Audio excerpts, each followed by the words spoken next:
Hello guys, a very good morning to all of you. स्वागत है आप सभी का ऑनलाइन स्टडी एकेडमी में। आज डेट है 7 फरवरी 2021 और इस वीडियो में हम डिस्कस करने वाले हैं आज के जितने भी इम्पोर्टेंट करंट अफेयर्स हैं। तो आइए शुरू करते हैं।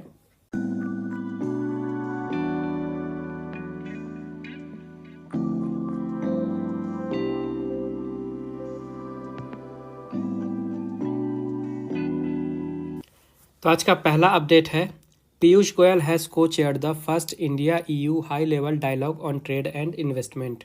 पीयूष गोयल जी ने व्यापार और निवेश पर प्रथम भारत यूरोपीय संघ के उच्च स्तरीय संवाद की सह अध्यक्षता की है। तो अभी हाल ही में भारत और यूरोपियन यूनियन के बीच में ट्रेड और इन्वेस्टमेंट के क्षेत्र में एक हाई लेवल डायलॉग हुआ और ये पहली बार हुआ था।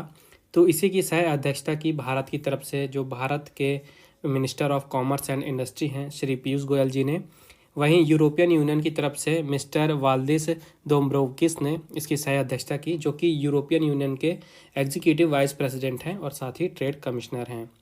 तो इस डायलॉग में भारत और यूरोपियन यूनियन के बीच में जो ट्रेड और इन्वेस्टमेंट है, इस बारे में डिस्कशन किया गया। जो पहले से रिलेशनशिप है, जो भी ट्रेड और इन्वेस्टमेंट हो रहा है दोनों ही तरफ, उसके बारे में डिस्कशन किया गया। इसके अलावा ये भी डिसाइड किया गया कि आगे चल के इस संबंध को और आगे बढ़ाया जाएगा और भी ऊपर उठाया जाएगा और इसके लिए रेगुलर टाइम में प्रोजेक्ट भी आते रहेंगे। बात करें यूरोपियन यूनियन की, तो इसकी स्थापना हुई थी 1993 में। हेडक्वार्टर है ब्रुसेल्स, बेल्जियम में, और मेंबर हैं यहाँ पे 27 मेंबर्स स्टेट हैं और अभी प्रेजेंट में प्रेसिडेंसी है इसकी पुर्तगाल के पास। नेक्स्ट अपडेट है, international day of zero tolerance for female genital mutilation was observed on 6 फरवरी। महिला जननांग विकृति के लिए जीरो टॉलरेंस का अंतर्राष्ट्रीय दिवस 6 फरवरी को मनाया गया। तो इस साल इसके लिए थीम रखी गई थी, no time for global inaction, unite fund and act to end female genital mutilation. तो ये जो आप देख रहे हैं वर्ड फीमेल जेनिटल म्यूटिलेशन, इसका मतलब क्या होता है?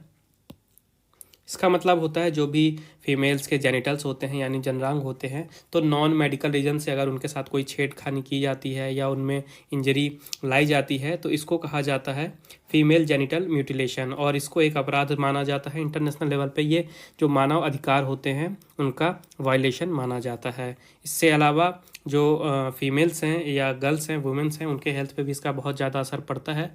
तो इसी कारण से इस दिन की स्थापना की गई थी कि 6 फरवरी को अब international day of zero tolerance for female genital mutilation मनाया जाएगा, ताकि ये जो प्रैक्टिस होते हैं यानी ये जो भी जेनिटल्स होते हैं फीमेल्स के, उनका अल्टरिंग करना या उनको इंजर करना, इसको स्टॉप किया जा सके पूरे विश्व भर में। उसके अलावा इसके बारे में लोगों को जागरूकता भी फैलाई जाए लोगों के बीच में।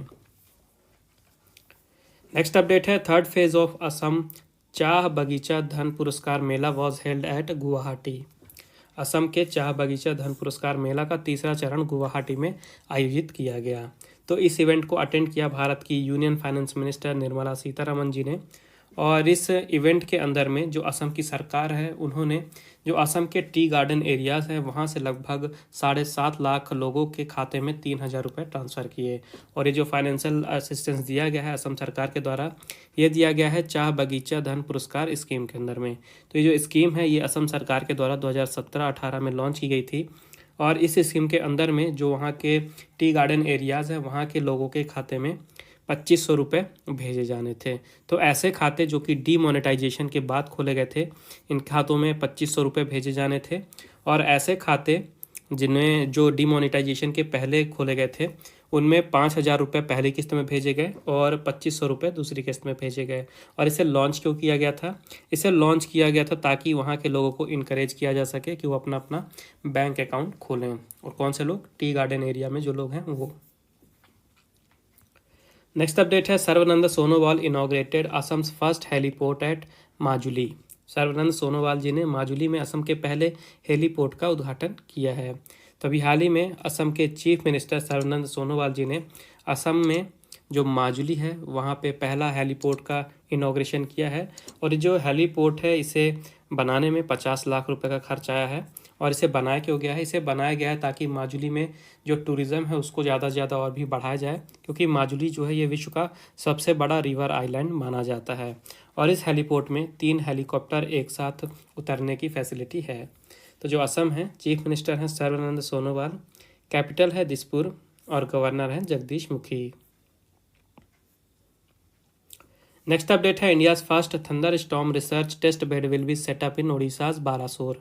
भारत का पहला thunder storm research test bed Odisha के बालासोर में बनाया जाएगा। तो अभी हाल ही में भारत के इंडिया मीटरोलॉजिकल डिपार्टमेंट यानी कि IMD ने इन्फॉर्मेशन दी है कि भारत का पहला thunder storm research test bed जो है इसे उड़ीसा के बालासोर में बनाया जाएगा। और इसके पीछे रीज़न क्या है, तो जो लाइटनिंग स्ट्राइक होती है यानी जो बिजली गिरती है उससे जो लोगों की जानें जाती हैं और जो प्रॉपर्टी का लॉस होता है उसको कम करने के लिए इसे स्थापित किया जा रहा है। इसके अलावा IMD ने यह भी इन्फॉर्मेशन दी है कि इसी तरह का एक मानसून टेस्ट बेड जो है इसे भी सेटअप किया जाएगा मध्य प्रदेश की कैपिटल भोपाल में। ओके, तो ये जो अनाउंसमेंट है ये IMD के डायरेक्टर जनरल मृत्युंजय महापात्रा जी के द्वारा की गई है। और ये भी बताया गया है कि एवरेज अगर बात की जाए तो उड़ीसा में हर साल बिजली गिरने से लगभग 350 लोगों की मौत होती है और पिछले 9 सालों में यहाँ पे लगभग 3218 लोगों की जान गई है बिजली गिरने से। तो ये जो टेस्ट बेड है इसे सेटअप किया जाएगा इंडिया मीटरोलॉजिकल डिपार्टमेंट के द्वारा, जो कि एक मेजर एजेंसी है जो कि भारत में वेदर फोरकास्टिंग करती है यानी मौसम का पूर्वानुमान करती है, मेट्रोलॉजिकल ऑब्जर्वेशन करती है और सिस्मोलॉजी भी करती है यानी जो अर्थक्वेक्स होते हैं उनके बारे में इंफॉर्मेशन देती है। ये काम करती है मिनिस्ट्री ऑफ अर्थ साइंसेज के अंडर में और इसकी स्थापना की गई थी 1875 में। इसका हेडक्वार्टर है दिल्ली में। नेक्स्ट अपडेट है K Shailaja inaugurated the first human milk bank of Kerala. K Shailaja जी ने केरल के प्रथम मानव दूध बैंक का उद्घाटन किया है। तो के शैलजा जी ये हैं केरला की हेल्थ मिनिस्टर और इन्होंने अभी हाल ही में केरला के पहले ह्यूमन मिल्क बैंक को इनॉग्रेट किया है। और ये कहाँ पे बनाया गया है, इसे बनाया गया है एर्नाकुलम जनरल हॉस्पिटल में। इसमें लागत आई है 3.5 मिलियन रुपीज़ की। और यहाँ पे जो भी न्यू बॉर्न बेबीज़ होते हैं जिनको माँ का दूध नहीं मिल पाता है या तो जो ब्रेस्ट मिल्क प्रोडक्शन है वो काफ़ी ज़्यादा कम होता है या अगर माँ बीमार है तो इस कारण से न्यू बॉर्न बेबीज़ को ब्रेस्ट फीड मिल्क जो है ये नहीं मिल पाता है और उनको काफ़ी ज़्यादा दिक्कतें हो जाती हैं ऐसे बेबीज़ को। तो इन्हीं के लिए ये फैसिलिटी लाई गई है कि इस बैंक के थ्रू उन्हें ब्रेस्ट मिल्क प्रोवाइड कराया जा सके न्यू बॉर्न बेबीज़ को। और एक डेटा के अनुसार हर साल जनरल हॉस्पिटल में 3600 बेबीज़ जो हैं ये जन्म लेते हैं। बात करें केरला की तो कैपिटल है तिरुवनंतपुरम, चीफ मिनिस्टर हैं पिनाराई विजयन और गवर्नर हैं आरिफ मोहम्मद खान। नेक्स्ट अपडेट है Maharashtra cabinet approves chief minister water conservation programme. Maharashtra cabinet ने मुख्यमंत्री जल संरक्षण कार्यक्रम को मंजूरी दी है। तो अभी हाल ही में महाराष्ट्र के कैबिनेट जिसकी अध्यक्षता वहाँ के मुख्यमंत्री उद्धव ठाकरे जी ने की, उन्होंने अप्रूवमेंट दिया है 1300 करोड़ रुपए के chief minister water conservation programme को। और ये जो प्रोग्राम है ये 3 सालों के लिए इम्प्लीमेंट किया जाएगा, अप्रैल 2020 से मार्च 2023 तक। ओके, तो ये जो प्रोग्राम है ये इम्प्लीमेंट किया जाएगा महाराष्ट्र के soil and water conservation department के द्वारा। और इसका मेन ऑब्जेक्टिव है जो महाराष्ट्र में पहले से ही वाटर बॉडीज़ हैं उनको रिपेयर करना और उनको रिस्टोर करना, साथ ही महाराष्ट्र में जो इरिगेशन कैपेसिटी है उसको भी इम्प्रूव करना। महाराष्ट्र की बात करें तो चीफ मिनिस्टर हैं उद्धव ठाकरे, गवर्नर है भगत सिंह कोश्यारी और इनको महाराष्ट्र के साथ ही साथ अभी गोवा के गवर्नर का अतिरिक्त चार्ज दिया गया है और यहाँ की कैपिटल है मुंबई। नेक्स्ट अपडेट है RBI projected India GDP growth है 10.5% फॉर फिस्कल ईयर 22। RBI ने वित्तीय वर्ष 22 के लिए भारत की GDP वृद्धि 10.5% रहने का अनुमान लगाया है। तो इस क्वेश्चन में काफ़ी डेटा है आपके लिए। सबसे पहला तो ये कि वित्तीय वर्ष यानी फिस्कल ईयर 2022 के लिए GDP का अनुमान लगाया गया है 10.5% का पॉजिटिव RBI के द्वारा। उसके अलावा कुछ और डेटा है जो अभी हाल ही में वहाँ पे मॉनेटरी पॉलिसी कमेटी की मीटिंग हुई थी 6 मेंबर्स की। वहाँ पे जो भी रेट्स होते हैं जैसे कि रेपो रेट हो गया, CRR SLR, ये सब कुछ अनचेंज रखा गया है।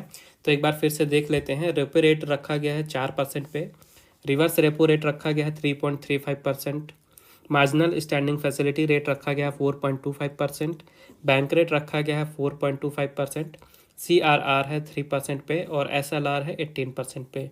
तो ये सारे ही स्टेटिक्स आपको याद रखने हैं। ओके, बात करें भारतीय रिजर्व बैंक की तो इसकी स्थापना हुई थी 1 अप्रैल 1935 में। कहाँ पे हुई थी? कोलकाता में। ओके, और प्रेजेंट में इसका हेडक्वार्टर है मुंबई महाराष्ट्र में और गवर्नर है प्रेजेंट में शक्तिकांत दास जी और ये RBI के 25वें गवर्नर हैं। नेक्स्ट अपडेट है Bharti AXA general insurance launches salute to caregivers एक नया नज़रिया campaign. Bharti AXA general insurance ने सैल्यूट टू केयर गिवर एक नया नज़रिया नामक अभियान शुरू किया है। तो सबसे पहले तो आपको जो कैंपेन है उसका नाम याद रखना है, सैल्यूट टू केयर गिवर, एक नया नज़रिया। दूसरा चीज़ लॉन्च किसने किया है, भारतीय एक्सा जनरल इंश्योरेंस ने। और इसे लॉन्च किया गया है जो कैंसर सर्वाइवर हैं के, जो कि कैंसर के खिलाफ लड़ रहे हैं, उनके सपोर्ट के लिए इसे लॉन्च किया गया है। और अभी मैंने आपको बताया था 4 फरवरी को वर्ल्ड कैंसर डे हुआ था, तो उसी दिन इसके उपलक्ष्य में इसे लॉन्च किया गया है। और इसके लिए एक टैगलाइन रखी गई है कैंपेन की, ये भी याद रखिएगा, टैगलाइन है इस जंग में हम संग हैं, ये इंपॉर्टेंट है। और वर्ल्ड हेल्थ ऑर्गेनाइजेशन के एक डेटा के अनुसार एवरी मिनट 17 पीपल जो हैं ये कैंसर से मर रहे हैं, यानी पूरे विश्व भर में हर एक मिनट में 17 पीपल की डेथ हो रही है कैंसर से। और जो भारतीय एक्सा जनरल इंश्योरेंस है इसकी स्थापना की गई थी 2008 में। इसका हेडक्वार्टर है मुंबई महाराष्ट्र में। एमडी और सीईओ हैं संजीव श्रीनिवासन। और इसकी टैगलाइन है सुरक्षा का नया नज़रिया। नेक्स्ट अपडेट है, PayPal will shut it's domestic payment services in India from 1 April 2021। PayPal Bharat में अपनी घरेलू भुगतान सेवाओं को 1 अप्रैल 2021 से बंद कर देगा। तो आपने पेपैल तो सुना ही होगा, एक डिजिटल पेमेंट प्लेटफॉर्म है ये। और अभी हाल ही में पेपैल ने अनाउंसमेंट किया है कि 1 अप्रैल 2021 से वो भारत में अपने डोमेस्टिक पेमेंट सर्विसेज को बंद कर देगा। और ऐसा किया क्यों जा रहा है, तो पेपैल का कहना है कि ये जो कंपनी है ये क्रॉस बॉर्डर पेमेंट्स बिजनेस पे अब ज़्यादा फोकस करना चाहती है, इस कारण से भारत में ये सर्विसेज बंद कर रही हैं। लेकिन इसके बंद हो जाने के बाद भी जो ग्लोबल कस्टमर हैं ये इंडियन मर्चेंट्स में अपना पेमेंट कर सकते हैं पेपैल का यूज़ करके। तो कई जगह पेपैल का यूज़ करके पेमेंट किया जाता है भारत में, जैसे कि बुकिंग के लिए, टिकट बुकिंग के लिए मेक माई ट्रिप हो गया, ओके, और मूवीज़ के टिकट के लिए बुक माई शो हो गया, फूड डिलीवरी वाली स्विगी हो गई। तो इन टाइप की ऐप्स में इसका यूज़ किया जाता है भारत में। तो जो पेपैल है इसकी स्थापना हुई थी 1998 में। इसका हेडक्वार्टर है कैलिफोर्निया में और सीईओ हैं दैन शूलमैन। नेक्स्ट अपडेट है, Bangladesh will be the focal theme country in the 45th international Kolkata book fair. 45वें अंतर्राष्ट्रीय कोलकाता पुस्तक मेले के लिए बांग्लादेश को फोकल थीम कंट्री के रूप में चुना गया है। तो ये जो 45वां इंटरनेशनल कोलकाता बुक फेयर है ये इस साल जुलाई में ऑर्गेनाइज किया जाएगा। और ये होगा कहाँ, ये होगा सॉल्ट लेक के सेंट्रल पार्क मेला ग्राउंड में। तो इस साल के लिए बांग्लादेश को फोकल थीम कंट्री के रूप में चुना गया है। और इस साल का जो बुक फेयर है ये 4 लोगों को डेडिकेटेड होगा। एक है बंगा बंधु शेख मुजीबुर रहमान, इनके जन्मदिवस की 100 साल पूरे हुए हैं, तो इसी को सेलिब्रेट किया जा रहा है। उसके साथ ही बांग्लादेश की स्वतंत्रता के इस साल गोल्डन जुबली हुई है, उसको सेलिब्रेट किया जा रहा है, तो इसको भी डेडिकेटेड रहेगा। उसके अलावा नेताजी सुभाष चंद्र बोस की 125th बर्थ एनिवर्सरी है, तो इनको भी डेडिकेट किया जा रहा है। और उसके साथ ही सत्यजीत राय के भी जन्मदिवस के 100 साल पूरे हुए हैं, तो इनको भी डेडिकेट किया जा रहा है। तो ये जो फेयर है 4 पॉइंट याद रखिएगा, इंपॉर्टेंट है, किन किन के लिए डेडिकेट किया गया है। तो जो वेस्ट बंगाल है जहाँ में ये कोलकाता में ये ऑर्गेनाइज कराया जाएगा बुक फेस्टिवल, तो कोलकाता जो है ये वेस्ट बंगाल की कैपिटल है।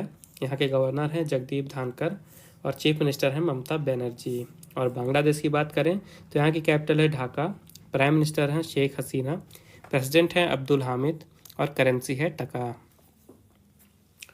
नेक्स्ट अपडेट है, world's first energy island will be built by Denmark. दुनिया का पहला ऊर्जा द्वीप डेनमार्क द्वारा बनाया जाएगा। तो अभी हाल ही में जो डेनमार्क की सरकार है उन्होंने विश्व के सबसे बड़े एनर्जी आइलैंड यानी कि ऊर्जा द्वीप को बनाने के लिए एक प्रोजेक्ट को अपना अप्रूवमेंट दिया है। तो ये जो प्रोजेक्ट है यानी एनर्जी आइलैंड ये बनाया जाएगा नॉर्थ सी में, और इसमें काफ़ी ज़्यादा ग्रीन एनर्जी स्टोर की जाएगी और जनरेट की जाएगी। और जो भी एनर्जी यहाँ से जनरेट होगी यहाँ पे यूरोपियन कंट्रीज़ की लगभग 3 मिलियन हाउस होल्ड्स यानी जो परिवार हैं उनकी इलेक्ट्रिसिटी नीड्स को पूरा किया जा सकता है। तो यहाँ पे एनर्जी जनरेट करने के लिए विंड टर्बाइंस का यूज़ किया जाएगा, ये चीज़ याद रखिएगा। 100 से भी ज़्यादा यहाँ पे विंड टर्बाइंस यूज़ किए जाएंगे ग्रीन एनर्जी जनरेट करने के लिए। और जो भी कंट्री हैं जो नॉर्थ सी के आसपास हैं उनको ये एनर्जी डिस्ट्रीब्यूट की जाएगी। और ये जो आइलैंड है ये एक आर्टिफिशियल आइलैंड होगा। और इसके एरिया की बात करें तो यहाँ इसका एरिया लगभग 1,20,000 स्क्वायर मीटर। बात करें डेनमार्क की तो यहाँ की कैपिटल है कोपेनहेगन, करेंसी है डैनिश क्रोन और प्राइम मिनिस्टर हैं मेट फ्रेडरिक्सन। नेक्स्ट अपडेट है, ministry of housing and urban affairs has signed MOU with Zomato under PM Svanidhi scheme. आवास और शहरी मामलों के मंत्रालय ने PM स्वनिधि योजना के तहत जोमेटो के साथ समझौता ज्ञापन पर हस्ताक्षर किए हैं। तो जोमेटो तो आपने सुना ही होगा, फूड डिलीवरी ऐप है जो, तो इसी के साथ अभी हाल ही में आवास और शहरी मामलों के मंत्रालय ने एक MOU साइन किया है, ताकि भारत के जो स्ट्रीट फूड वेंडर्स हैं, जो कि खाने के ठेले वगैरह लगाते हैं, उनको एक टेक प्लेटफॉर्म मिले जहां पे वो ज़्यादा से ज़्यादा ऑनलाइन कस्टमर से जुड़ें और अपने बिजनेस को ऊपर बढ़ा सकें।